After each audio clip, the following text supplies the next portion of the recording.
परम ईश्वर को तत्व से जानने पर क्या फल प्राप्त होता है।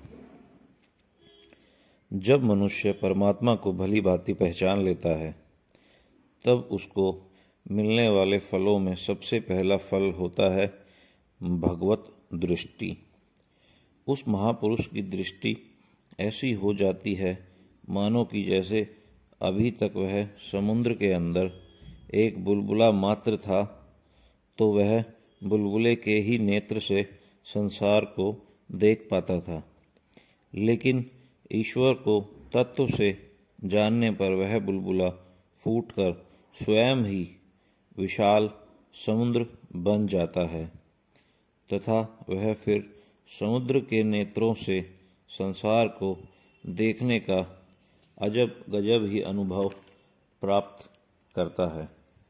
नेत्रों की रोशनी बढ़ने लगती है। भगवत दृष्टि प्राप्त होने पर पुरानी सभी मान्यताएं ढहकर नए और सच्चे संसार को देखने और जानने का अनुभव प्राप्त होने लगता है और खुशियां बढ़ने लगती है। पुरानी मान्यताओं का परते हटने लगती है। भगवत दृष्टि प्राप्त होने से सभी जीव जंतुओं में परम ईश्वर के दर्शन होने के कारण घृणा, द्वेष, क्रोध, मोह दूर होने लगता है, जिस कारण मनुष्य की खुशी बढ़ने से उसकी काया चमक उठती है।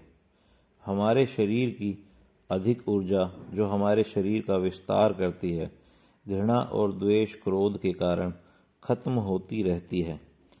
ईश्वर तत्व को जानने से घृणा द्वेष खत्म होने से वह ऊर्जा हमारे शरीर के अंगों को पुष्ट करने में लग जाती है।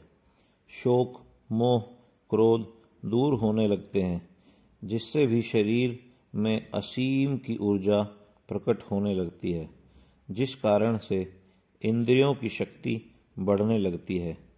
देखने, सुनने, स्पर्श, स्वाद आदि इंद्रियों का एकाग्रता बढ़ने लगती है। ज्ञान में वृद्धि होने लगती है। अनेक नई चीजों का ज्ञान होने लगता है। इस विषय पर हरियाणा के लोक गायक लक्ष्मी चंद जी का कहना था, 9 दरवाजे आंखों से देखे, यानी नाक के 2 छिद्र मतलब 2 दरवाजे, कान के 2 छिद्र, मुख, 2 नेत्र, मलमूत्र द्वार आदि। 9 दरवाजे आंखों से देखे, 10वें दरवाजे का कोई तोड़ नहीं, यानी 10वां दरवाजा यानी त्रिनेत्र। त्रिनेत्र खोलने का कोई तोड़ नहीं। फिर कहते हैं, जो टोले 10वां दरवाजा उस मनुष्य का कोई मोल नहीं। मतलब जो महापुरुष ईश्वर को तत्व से जान लेता है वह मनुष्य अनमोल हो जाता है।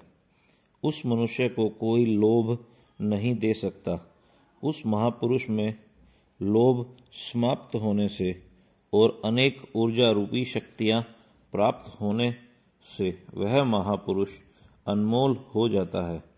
फिर वह महापुरुष आनंद मग्न हो जाता है और धीरे धीरे ईश्वरीय गुण प्रकट होने लगते हैं। ईश्वरीय गुण प्रकट होने से उस महापुरुष का वैभव समस्त संसार में फैलने लगता है।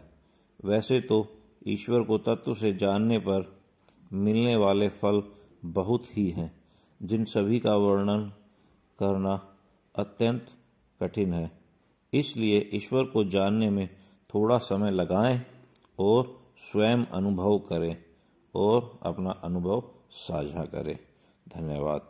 वीडियो को लाइक शेयर करें, चैनल को सब्सक्राइब करें।